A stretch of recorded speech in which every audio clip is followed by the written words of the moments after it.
UGC government ITI কলেজের student. আমরা electrician ট্রেডের। আমরা সাধারণত দেখি যে দৈনন্দিন জীবনে কোনো বাড়িতে একটা বোর্ডের থেকে লাইট বা ফ্যান কাজ করা বন্ধ করে দিচ্ছে, তখন সেটা আমরা সমাধান করার জন্য টেস্টার বা টেস্ট ল্যাম্পের ব্যবহার করতে পারি। এবার যেহেতু বোঝাচ্ছে যে লাইট ফ্যান কিছুই কাজ করছে না, তাহলে আমরা দেখতে পাবো যে লাইট টেস্ট ল্যাম্পও কাজ করছে না, তাহলে সেখানে আমরা টেস্টার ইউজ করতে পারি। এবার টেস্টার ইউজ করতে দেখতে পারবো যে কোনো একটা লোড দেওয়া হলো, এখানে লোড দিয়ে সেটা সুইচ অন করা হলো, সুইচ অন আছে।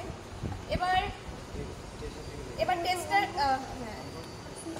এটা সুইচটা অন করলাম, তখন এই যে ফেজ তারের মাধ্যমে কারেন্ট এখানে আসলো, ফেজ আসলো, ফেজ আবার এখান থেকে এই লাইটের টেস্ট ল্যাম্পের এই সুইচে আসলো, আসার পর এখান থেকে আবার ফিলামেন্ট ভায়া হয়ে আবার সকেটের এখানে আসলো।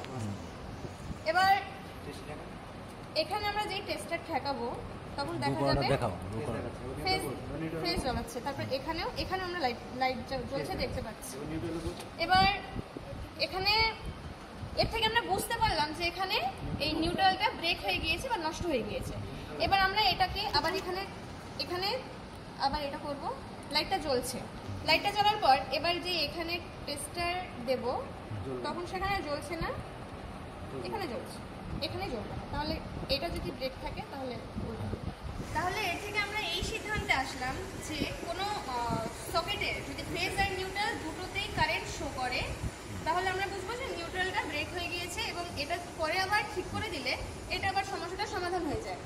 এবং এই সমস্যাটা এবার যদি সকেট না থাকে সেখানে, তাহলে সকেট না থাকলে আমরা ইন্ডিকেটরের যে দুটো ফেজ নিউট্রাল আছে সেখানে দুই দিকেই কারেন্ট শো করবে, আর সেটা একইভাবে সমাধান